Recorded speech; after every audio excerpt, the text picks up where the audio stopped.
We're back and it's common knowledge time. Let's take a look at some Magic the Gathering commons, see if they are good in the Pauper format. We will start with any second now. It's Undying Malice. For a single black mana, you get an instant that says until the end of turn, target creature gains. When this creature dies, return to the battlefield tapped under its owner's control with a +1/+1 counter. These are okay. I mean, in some ways, this is better than a protection spell because if you're playing black, you can get dice triggers on creatures. You know, you put this on an infestation sage that you're about to sacrifice. Then you get the infestation sage and the 1/1 insect flyer. That's cute. And the infestation sage comes back with a +1/+1 counter. That's also kind of cute. It's decent. You know, it's board wipe protection.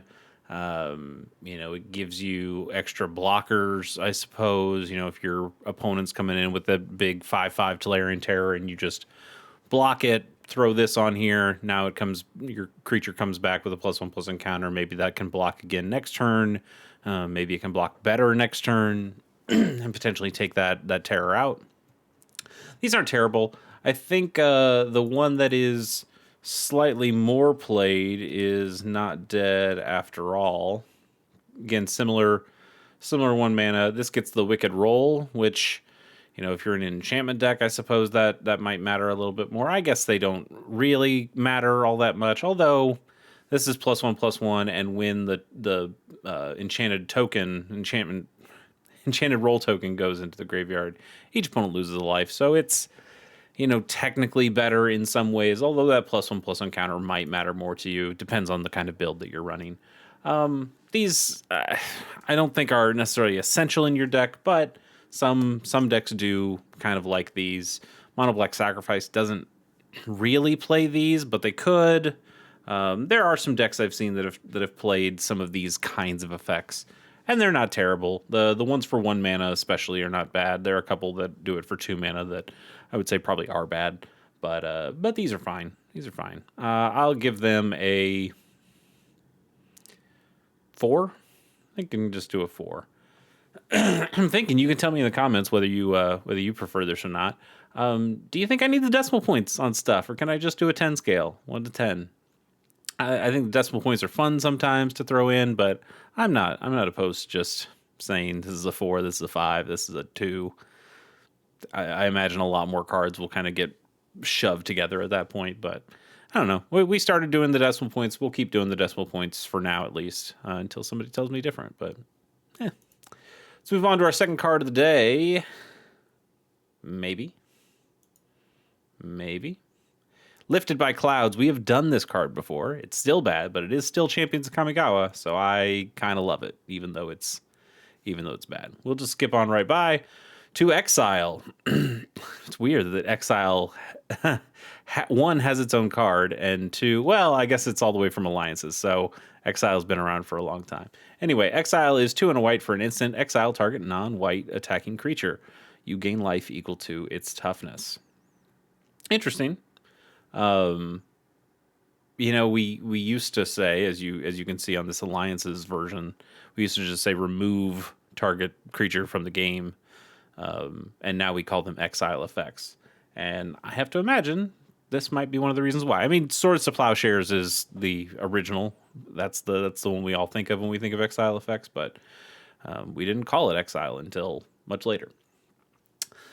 What do you think about this? 3 mana. It's got to be a non-white and attacking creature. That's asking for a number of hoops right there. You gaining life equal to the toughness is kind of nice, though. But 3 mana is a little tough to accept. It's interesting that it was a rare. It's been down and a world champ deck, so somebody played this well. It's continued to be a rare up until 6th edition, and then got a handful of online sets that put it into common, and now it does have a list printing that's a common. That's interesting. You have a list printing of an online set. It's still, I'd say it's not very good. White has a number of really solid removal spells, and this just isn't really one of them. It's nice that it exiles. I mean, it's called exile. It better exile. But I think we could give this like a 3.4 maybe. Like it's all right. 3 mana, instant speed. Get rid of the creature entirely. There are a lot of white creatures, but there's plenty of decks that also don't play white at all. I think you'd get some use out of this, but you'd probably just go with the better options. Let's move on. Stronghold Confessor is a single black mana for a 1/1 human cleric. It's got Kicker 3, so you can pay an additional 3 when you cast this spell. But it's a 1/1 with menace, and if it was kicked, it enters with 2 +1/+1 counters on it. So, excuse me. Bless me. If you can pay 4 and get a 3/3 menace, or you can pay 1, you get a 1/1 menace. I like that there's modality here. It's cute. But overall, it's a French vanilla creature one way or the other. I think the bigger version of it is not really on rate either. 3/3 for 4 mana, even with the menace, I would say is not all that great. So this is good on turn 1 and much worse basically any other turn. And I think there's still better 1-drops in this. So I think you could give this something like a 2.6 and say like, it's fine. But where would you play it? Black has enough really solid 1-drops. Whether you're playing Jund Wildfire, or whether you're playing Mono Black Sacrifice, or whether you're playing Orzhov Blade or something like that. There's just so many more 1-drops that you'd play over this, even in lots of other mono black shells other than Sacrifice. There's still just generally better cards that you'd play. It is a cleric, it is a human. Those things can potentially matter, but overall, I'd say this is a card you're not really going to play. So I'll keep my score on it, and let's move on to the next one, which is Aspirant's Ascent. For a single blue mana, you get an instant that says until end of turn, attacking or target creature gets +1/+3, gains flying and toxic 1. So you can use this in a few different ways. You use it on your own creature, a blocking creature, and it gives it the +3 toughness, so your creature's probably going to live.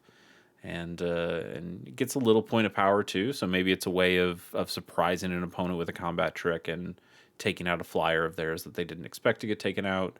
Maybe it's a way, something you play pre-blocking, and you put this on one of your creatures to make it fly. It does give it a point of power, and the toxic 1, interesting at least that gives them a poison counter. But if you're in a poison/infect deck in Pauper, and we have those, they're not really playing this. They're playing infect cards. They're playing things that are a little bit more efficient than this, creatures that already have infect or toxic on them. You're playing proliferate effects, and I don't know if you play a card. Well, I do know that you don't play a card like this in those decks. This is a little too slow. It's a little too dead of a card in your hand most of the time, and I don't think you really care all that much about a toxic 1 when you'd really like to be getting like infect 2, infect 3 in, and really stacking up those poison counters faster. So I don't think this is very good, all things considered. It was probably a halfway decent limited trick back in All Will Be One. Sadly, I missed All Will Be One. That was when I was still not playing Magic, or my break in Magic. But I've gone back, and All Will Be One's a set I really like for a lot of reasons. Toxic's not necessarily one of those reasons, but it was a cool set. This, not a great card. Let's give it a 1.9. I think that seems kind of fair. Cloudkin Seer is 2 and a blue for a 2/1 elemental wizard. It's got flying, and when this creature enters, you draw a card. Originally from Core Set 2020. Had the same art ever since, but it's shown up in a couple of different things. Foundation Jumpstart, Ravnica Clue, so came up with a couple of things last year. It's fine, right? 3 mana for a card and a 2/1 flyer in blue.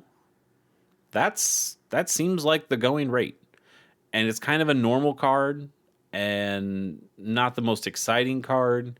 I think in many of these kinds of decks, you're going to generally, I'm thinking about like bounce decks and blink decks, and those decks have access to Cryogen Relic, or they are playing black where they're able to get blood tokens from Blood Fountain or something like that, or they're playing white where they're playing Novice Inspectors or Thraben Inspectors, making clue tokens and things like that.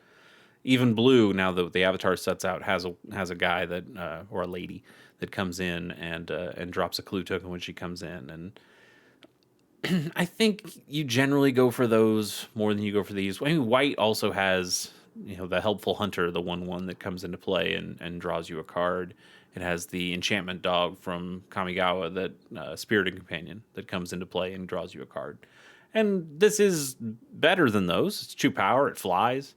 Those are nice things, but the 3 mana is a little bit more to ask when you're playing a bouncy, flickery deck like that. You want this to be able to come in a little bit earlier than that. Again, it's a fine card. I think this is like a great cube card. This is a really solid, just kitchen table. I'm playing Magic the Gathering, baby. This is great for that. I like its creature types. I like a lot about the card, but it doesn't really break into that next level that makes for a good Pauper card. And so we'll have to give it a decent but somewhat disappointing 3.8, something like that. It's good. I like it. Don't get me wrong. I like it. I just don't think it really makes it. Our next card, when the internet decides to join us, is Ghoul Caller's Chant. For a single black mana, you get a sorcery that says choose one. Either return target creature card from your graveyard to your hand, or return 2 target zombie cards from your graveyard to your hand. Interesting. So we have a Raised Dead. Strictly better than a Raised Dead here, in that it is a Raised Dead or it's a double Raised Dead for zombies. That's all right. That's all right. Zombies are... There's not really like a zombie kindred deck that I know of in Pauper. At least not one that's like a metagame pick. But there's plenty of zombies that show up in Pauper. And I think a card that kind of does a Blood Fountain, in that it brings 2 cards back from the graveyard to your hand, is kind of nice for zombies. I think if we did have more of a zombie tribal or a zombie typal or a zombie kindred deck, however you want to call it, that this is a card that you'd probably have to consider for that, especially if you had a sacrifice theme in that deck as well. Not too bad. I generally still like the Blood Fountains a little bit more, giving you a little bit more on the table, giving you 2 artifacts. The blood token matters, and being able to use that for kind of affinity style effects. I think that still probably ends up being a little better than this almost all the time. But if you have the specific zombie deck that goes, I'd like to bring back a couple zombies so I can drop them back on the table and sacrifice them again, yeah, consider this card. For that reason, I think we can give it a 3.7. I feel like we're giving halfway decent scores, like halfway decent middling scores. We haven't really found a whole lot of anything that breaks into that kind of super Pauper playable card. Actually, I'll bump this up a little bit. I'll give this a 4.1. Not too bad. Not too bad for what it does. And what it does is one thing. Another Champions of Kamigawa card. This time it's Villainous Ogre for 2 and a black. You get a 3/2 Ogre Warrior. This creature can't block, and as long as you control a demon this creature has for a black, you can regenerate this creature. That's not too bad. The Kamigawa Ogres are mostly cards that are slightly above rate for what they do, and have some sort of drawback. And a lot of the drawbacks are unless you control a demon. This one still has a drawback in that it can't block, but it's more of a bonus if you control a demon, and then you get the regenerate out of it. The regenerate makes this a still not amazing creature, but a halfway decent creature. A 3/2 that regenerates for a single black mana can take a lot of stuff off the table, can block all day long. Now, again, you have to continue holding on to a demon, but there are lots of ways to do that in Pauper. There's changelings for very cheap for single mana, and those are demons because they're every creature type. And there are probably some other demons that you can bring out in Pauper. Demons are generally more expensive creatures, and also higher rarity creatures. So there's probably not a ton of them in Pauper, but you certainly could build a deck with the changelings, the universal automatons, or changeling outcasts since you're in black, and find a way of giving this guy a little bit of extra value. I don't know if it's worth jumping through those hoops to make those happen. If you're playing Changeling Outcast, that also cannot block. So now you've got a couple of creatures nobody's really blocking on your side. Oh, sorry, I said it could block for days because I regenerate. No, it can't because it can't block. So now you're only using it for offensive. No, this is actually really bad. What? Yeah, the regenerate's nice when you can use it to block all day, but you cannot do it with this card. Totally, I've 2 + 2, and then I didn't get to 4 at all. Never mind. This card's bad. This card is pretty bad. Let's give it a 1.5. I'll give it a 1.5. It is still a 3/2 with regenerate for 3. It stays on the board quite a bit, mostly to just attack every turn. Pilgrim of the Ages is 2 and a white for a 2/1 spirit. When this creature enters, you may search your library for a Plains card, reveal it, put it in your hand, and then shuffle. And then for 6 mana, you can return this card from your graveyard to your hand. 3 mana, 2/1 for a spirit. Doesn't even fly. A lot of spirits fly because they're spirits. They hover, they fly. That's what spirits kind of do. So weird that this one doesn't have flying. Maybe they couldn't fit the text on the card. This card does have a lot of text. 3 mana to just find a Lay of the Land, I guess. It's a 2/1 with a Lay of the Land on top of it, which is just go find a basic land. But this one specifically has to find plains, which, it's a white card, so that makes some sense, but it also makes it less good if you're trying to play a 2-color deck. It's also a basic plane, so you can't even go find a fancy plains that has a second basic type on it, like a plains island or a plains swamp. I don't really like this. It doesn't even put it on the table. For 3 mana, even in white, for 3 mana, I feel like it should put it on the table.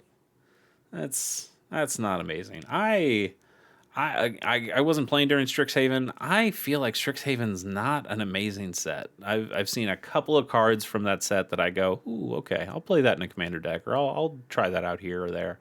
But for the most part, I haven't been very interested in much of anything that Strixhaven's doing. Maybe it's just my general distaste for Harry Potter kind of stuff, and this is Magic's version of Harry Potter. Yeah, it's not really my setting. Cards seem a little weak to me.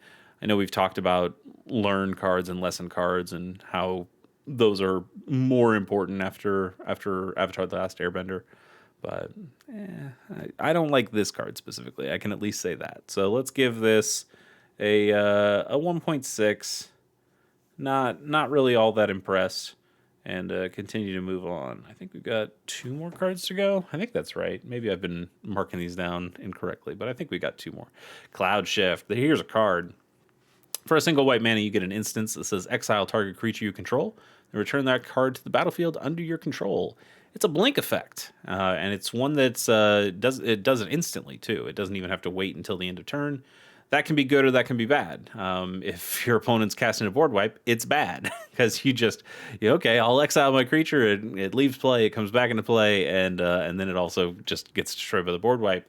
So in that instance, you kind of like the cards that go, well, it exiles it, and then at the end of turn, it'll come back in. That's board wipe protection. But this is really good against targeted removal. This is really good if you're blocking with a creature. This is really good if you have ETB effects. This is really good if you have leaves the battlefield effects. Not dies effects, but leaves the battlefield effects. There's a ton of really cool things you can do with a card like this. I've got it in a specifically Blink focus commander deck led by Elish Norn. That is my baby of a deck. I love that deck so much, and this is a cool card that's in it. But for Pauper play, you see, it doesn't really get played at all in Pauper because you have Ephemerate, and Ephemerate does the exact same thing, but it also has rebound. Exact same thing for the exact same cost, but it has rebound, so it casts again at the next turn. Ephemerate also in my Elish Norn deck, commander deck as well, of course, but Ephemerate just kind of ruins this card. You see, though, it's actually held its value pretty well. It's sitting around like $1. That's kind of impressive. I actually really like this avatar art. I bought a new version for my Elish Norn deck just because I really liked that art. But you go back to Ephemerate, which that's also got incredible art. This card, also still a common, although you see it's been upshifted many times. $5, $15, $20. Like this is pretty expensive for some of these versions. I do. Oh God, can you imagine? Can you imagine? Look at that. Look at the time shifted one. That's so nice. It's so nice for $10, and it's a only in foil. I don't love that. And it's set at uncommon, so I also don't like that. I want commons in my deck. Like in my Pauper deck, I'd prefer them all to have the common symbols. Anyway, Ephemerate, fantastic card. Ephemerate's like that's like a 9.5, 9.8, something like that. That card is so good. Cloud Shift, as you can see, dollar amounts, and just with your eyes, it's much less good than Ephemerate, but I still think it is pretty good. Do you need copies 5 through 8 of Ephemerate in your deck? Which I guess is technically copies 9 through 12, since Ephemerate kind of doubles its own trigger there. Probably not. Probably not. But it's not terrible. It's not terrible, though. I'm going to give this a 5.8. I think it is playable in Pauper. It's probably the second best one of these effects in white for the mana cost after Ephemerate. And I think it's worth considering in some decks. But again, those decks are going to be playing the Ephemerate first, and then it's seeing whether you want to play this afterward. And I don't think it gets a whole lot of play because of that, but it's still a really rock solid card. Next card and last card, I believe, of the day is Tranquil Cove. I don't know if we've actually done Gain lands or not. We'll do this one, but we're going to do a bonus card anyway, so I guess it kind of evens out in some way. Tranquil Cove is a land that enters tapped. When this land enters, you gain a life, and it taps for white or blue. We have 10 of these. In fact, we have more of these. We have some differently named ones for some color combinations. But we have at least one for every 2 color combination. These are fine. These are, if we're talking about Pauper duels, you have the ones with dual land types are some of the better ones because they are searchable for the cyclers, the basic land cyclers. So those are generally at the top. They still come into play tapped. You've got the deserts from Outlaws of Thunder Junction coming in tapped, but they are a desert, which can matter, and they ping an opponent for 1. I think doing damage to an opponent is generally better than gaining a life yourself, so that's something to consider. I think these are basically right under the deserts.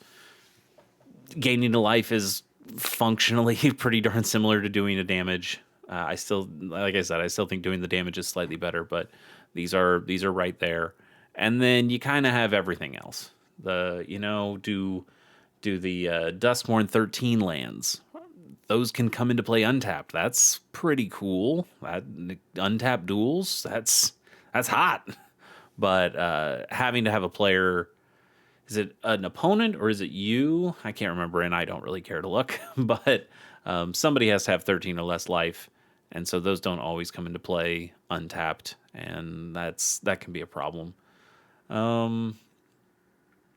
And then, oh, sorry, I forgot to mention the artifact duels. Those are obviously way up there too. Those are actually probably higher than the Dominaria duels or the dual land type duels, dual basic land type duels, because those are the artifacts, and artifacts matter. Those have indestructible, though you can use those for all sorts of things. So those are definitely at the top. Sorry, I forgot those. And there's probably some other ones you use eventually. In some other cases, you've got the Avatar: The Last Airbender ones that just came out that you can pay for, tap and sack to draw a card. That can be useful sometimes. You've got a number of other ones that see some niche play here or there, but I think generally you'd go artifact, land type ones, desert pingers, and then these life gain ones.